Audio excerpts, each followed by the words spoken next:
شروع اللہ کا نام لے کر جو بڑا مہربان نہایت رحم والا ہے۔ سورۃ الشعراء آیت 105 تا 140۔ قوم نوح نے بھی پیغمبروں کو جھٹلایا جب ان سے ان کے بھائی نوح نے کہا کہ تم ڈرتے کیوں نہیں؟ میں تو تمہارا امانت دار پیغمبر ہوں، تو اللہ سے ڈرو اور میرا کہا مانو، اور میں اس کام کا تم سے کوئی صلہ نہیں مانگتا، میرا صلہ تو رب العالمین کے ذمے ہے، تو اللہ سے ڈرو اور میرے کہنے پر چلو۔ وہ بولے کہ کیا ہم تم کو مان لیں جبکہ تمہارے پیرو تو رذیل ترین لوگ ہوئے ہیں؟ نوح نے کہا مجھے کیا معلوم کہ وہ کیا کرتے ہیں، ان کا حساب اعمال میرے پروردگار کے ذمے ہے، کاش تم سمجھو، اور میں مومنوں کو نکال دینے والا نہیں ہوں، میں تو فقط صاف صاف خبردار کرنے والا ہوں۔ انہوں نے کہا کہ نوح اگر تم باز نہ آؤ گے تو سنسار کر دیے جاؤ گے۔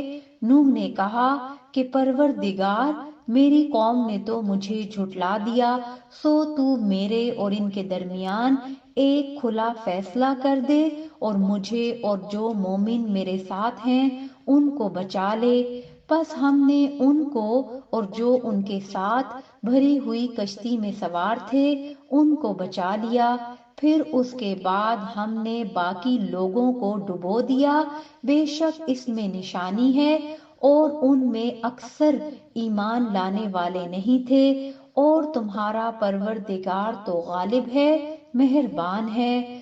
قوم عاد نے بھی پیغمبروں کو جھٹلایا جب ان سے ان کے بھائی ہود نے کہا کیا تم ڈرتے نہیں؟ میں تو تمہارا امانت دار پیغمبر ہوں، تو اللہ سے ڈرو اور میرا کہا مانو، اور میں اس کا تم سے کچھ بدلہ نہیں مانگتا، میرا بدلہ رب العالمین کے ذمے ہے۔